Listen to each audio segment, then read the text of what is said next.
Best health packages up to 80% discount. Tirumala Diagnostics. అరుణ గారు ఏంటి కాకినాడలో 3 రోజులు మకాం, తర్వాత మళ్ళీ పార్టీ ఆఫీస్లో మకాం పెట్టారు, మళ్ళీ ఒక రోజు విరామం ఇచ్చారు, మళ్ళీ సేమ్ మంగళగిరి పార్టీ ఆఫీస్ నుంచి పవన్ కళ్యాణ్ గారు నిర్విరామంగా పనిచేస్తున్నటువంటి పరిస్థితి. ఎందుకు అంత ఓటర్ల జాబితా అంత కలవరపాటుకి ఎందుకు గురి చేస్తోంది? దీని విషయంలో విపక్షాలు ప్రధానంగా గట్టిగా నిలబడాలని నిర్ణయించుకోవడానికి కారణం ఏంటి? మీరు ఈ 4.5 పరిపాలన చూసినట్లయితే ఈ చివరి 6 నెలల పరిపాలన అండ్ రాష్ట్రంలో పరిస్థితులు కనుక మీరు గమనించినట్లయితే మీరు ఒకటి ఐడెంటిఫై చేసి ఉండాలి. ఈ పాటికి రాష్ట్ర ప్రభుత్వం హయాంలో ఇప్పుడు రాష్ట్ర ప్రభుత్వం ఆధ్వర్యంలో ఏ శాఖలో పనిచేస్తున్నా లేదు, ప్రైవేట్ అవ్వనివ్వండి, అవుట్ సోర్సింగ్ అవ్వనివ్వండి, కాంట్రాక్ట్స్ అవ్వనివ్వండి, ప్రభుత్వం అవ్వనివ్వండి, ఇలా అన్ని రకాల శాఖల్లోనూ పనిచేస్తున్న ఉద్యోగులు, వ్యాపారులు, సామాన్యులు అందరూ ఇవాళ ధర్నాల పేరుతోటి ప్రభుత్వ వ్యతిరేక స్వరాన్ని వినిపిస్తానే ఉన్నారు. అయినా ప్రభుత్వం ఇప్పటికీ అభ్యర్థులు కూడా చాలా మంది సీనియర్లుగా ఉన్న వాళ్ళు, ఇంతకు ముందు లాయల్ గా వైఎస్ కుటుంబానికి, ఆ తర్వాత వైఎస్ రాజశేఖర రెడ్డి గారికి, ఆ తర్వాత వైఎస్ కుటుంబానికి లాయల్ గా వర్క్ చేసిన నాయకులు అందరూ కూడా గ్రౌండ్ లో రియాలిటీని మారుతున్న ఆ పరిస్థితులను బట్టి పార్టీ వదిలి బయటకు వచ్చేస్తున్నారు. ఇప్పుడు వాళ్ళకి అభ్యర్థులు దొరకటం కూడా, బలమైన అభ్యర్థులు దొరకటం కూడా కష్టమైపోయి ఆ విషయాన్ని కప్పిపుచ్చుకోవడానికి బీసీ వాదం అని ఎంచుకొని మేము బీసీ కులాలకు ఎక్కువ టికెట్లు ఇస్తామని చెప్పేసి చెప్పుకుంటూ వాళ్ళల్లో కూడా బలంగా ఆల్రెడీ గ్రౌండ్ రియాలిటీ అర్థమైన నాయకులు ఎవరు బయటికి రాకపోతుంటే అరాకొర గెలవగలిగే అవకాశాలు ఉన్నటువంటి నాయకుల్ని ఎంచుకొని మీరు ఇంత మా దగ్గర డిపాజిట్ చేయండి, తర్వాత మేము మీకు ఇచ్చేస్తాం, గెలిచిన తర్వాత ప్రభుత్వం నుంచి డబ్బులు మీకు రిటర్న్ ఇచ్చేస్తాం, మీరు పెట్టిన డబ్బులు, ఇలా వాళ్ళకి ఎదురవుతున్న అన్ని సమస్యలు కళ్ళ ముందు కనిపిస్తూ ఉంటే ఐపాక్ సర్వేలో కూడా ఇన్ని నియోజకవర్గాల్లో మనం ఓడిపోతున్నాం భారీ స్థాయిలో అని చెప్పేసి ఐపాక్ సర్వేలు ఇస్తున్నా కూడా ఇంకా గవర్నమెంట్ మళ్ళీ 175 వస్తాయి, లేదంటే అట్లీస్ట్ 100 వస్తాయి, 120 వస్తాయి అని చెప్పేసి ఒక మేకపోతు గాంభీర్యాన్ని ప్రదర్శిస్తున్నారు ప్రజల ముందు, మీ ముందు, మా ముందు. దానికి కారణం ఏమై ఉండొచ్చని సహజంగా మనం అనుకుందాం. చెప్పండి.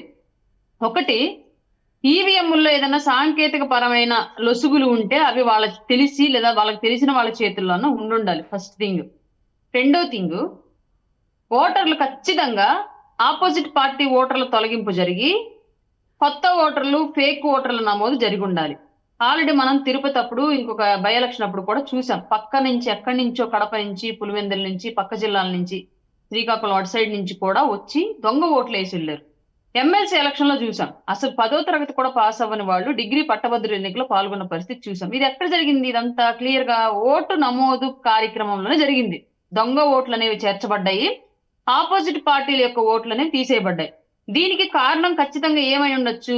50 ఏళ్లకు ఒక వాలంటీర్ని పెట్టి ఏ కుటుంబంలో వ్యక్తి జనసేన, ఏ కుటుంబంలో వ్యక్తి టీడీపీ, ఏ కుటుంబంలో వ్యక్తి న్యూట్రల్, ఏ కుటుంబంలో వ్యక్తి వైసీపీ అని క్లియర్ డేటా తెప్పించుకొని జనసేన, టీడీపీకి సంబంధించి మెజారిటీ ఆఫ్ ఓట్లు తొలగించడం జరిగింది. ఇది ఆల్రెడీ మేము చేయించుకుంటున్న ఓటర్ వెరిఫికేషన్ లో కూడా మాకు అందరికీ తెలిసిన విషయమే.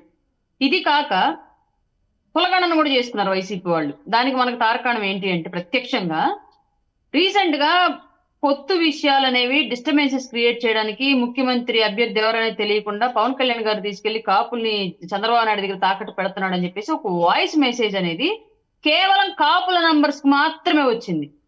ప్రభుత్వము రేపు పోబోయే ఎన్నికలకి ఎన్ని అవినీతి మార్గాలు ఎంచుకొని ఏర్పరచుకొని సంసిద్ధంగా ఉండకపోయి ఉంటే కేవలం కాపులకు మాత్రమే ఆ ఫోన్ కాల్ వాయిస్ ఎలా వస్తుంది?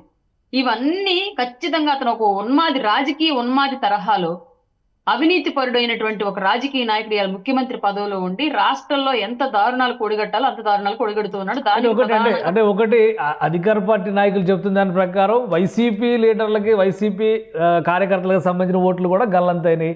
అలాగే కొన్ని చోట్ల ప్రధాన ప్రతిపక్షం ముఖ్యంగా టీడీపీ, అంటే జనసేన మీద కంటే కూడా టీడీపీ మీద ఎక్కువ అక్కడ గన్ పేలినటువంటి పరిస్థితి ఉంది. కారణం అక్కడ దొంగ ఓట్లు నమోదు చేయించారు, ఆ దొంగ ఓట్లను తొలగించడం వల్ల సమస్యలు వచ్చినాయి అనేటువంటి మాట అన్నాం. మీరు ఇప్పుడు కొత్తగా ఇంకో మాట చెప్పారు, ఏదో డిపాజిట్ స్కీమ్ పెట్టినట్టుగా అధికార పార్టీ ఎన్నికలకు వెళ్తున్నారు. అసలు అలాంటివి సాధ్యమయ్యేటువంటి విషయాలు, డబ్బులు ఇస్తేనే ఓటు వేస్తారో లేదో గ్యారంటీ లేని పరిస్థితుల్లో ఒక డిపాజిట్ సిస్టమ్ లాగా మీరు ఎన్నికల తర్వాత గెలుస్తాం మేమే అనేటువంటి ధీమా చెప్పడానికి అవకాశం ఉంటుందా?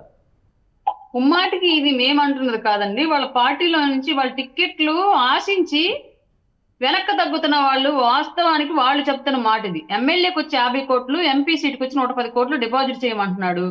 రేపు ఆల్రెడీ అవతల పార్టీలు అలయన్స్కి వెళ్ళాయి కాబట్టి గెలుస్తారు అన్న నమ్మకాలు తక్కువ.